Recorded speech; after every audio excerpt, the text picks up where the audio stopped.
Hi hello नमस्कार मंडळी, मी पुन्हा एकदा माय वेज रेसिपीजमध्ये तुमचं खूप खूप स्वागत करते। तर आज मी इथे बनवते पराठे। तर मी त्याच्यासाठी काय काय घेतलंय पटकन तुम्हाला सांगते।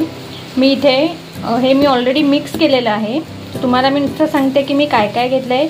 मी इथे गव्हाचं पीठ, थोडं ज्वारीचं पीठ, 2 चमचे बेसन, अशी सगळी पीठं एकत्र केलेत।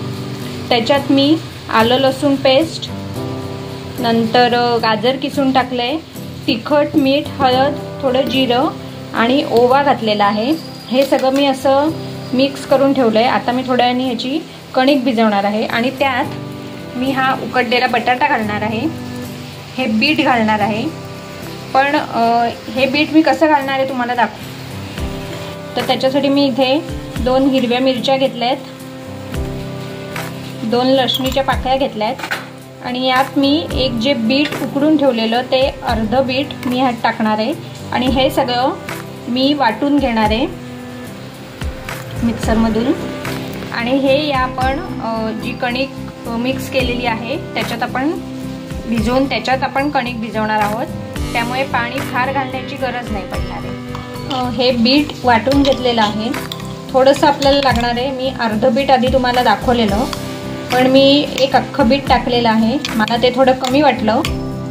आणि ह्यात जे काही थोडे थोडे जे तुकडे राहिलेत 1-2 ते मी किसून घेणार आहे। ते हे आपण या पिठामध्ये मिक्स करणार आहोत। तुम्ही हा असा पराठा ज्यांना माहिती नसेल त्यांनी नक्की करून बघा, त्यामुळे पराठ्याला रंग पण छान येतो, टेस्ट तर येतेच आणि शिवाय हेल्दी पदार्थ आपल्या पोटात जातात, जसं बीट, गाजर आणि बटाटा। लहान मुलं पराठे खात नाहीत किंवा भाज्या खात नाहीत, तर तुम्ही असं करून दिलं तर त्यांना पण खायला आवडू शकतं। असं छान रंगीत असं दिसलं की ती मुलं खातात।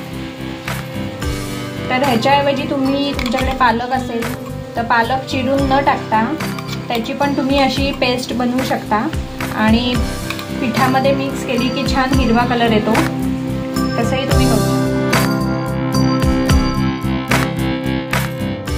आता इथे मी नेहमी पोळ्यांना कणिक भिजवतो तसं हे सगळं थोडंसं तेल टाकून छानपैकी कणिक भिजवून घेतली आहे, थोडीशी सैलसर भिजवायची। तर तुम्ही बघा ह्याला किती पिठामुळे किती सुंदर रंग आला आहे। तर मी इथे पोळीसारखी हा पराठा व्यवस्थित लाटून घेतला, तव्यावर भाजून घेतला आणि खाली काढल्यावर त्याला आपण छान बटर अप्लाय करायचं आहे वरतून आणि गरमागरम पराठा सर्व करायचा आहे। तुम्ही बघा किती छान रंग आला आहे, सुंदर दिसतोय। तर तुम्हाला माझी आजची ही रेसिपी कशी वाटली तर व्हिडिओला नक्की लाईक करा आणि माझ्या चॅनलला सबस्क्राईब करा आणि तुम्हीसुद्धा हा पराठा घरी ट्राय करून बघा। Thank you so much, bye. पुन्हा एकदा भेटू एका नवीन रेसिपीसह।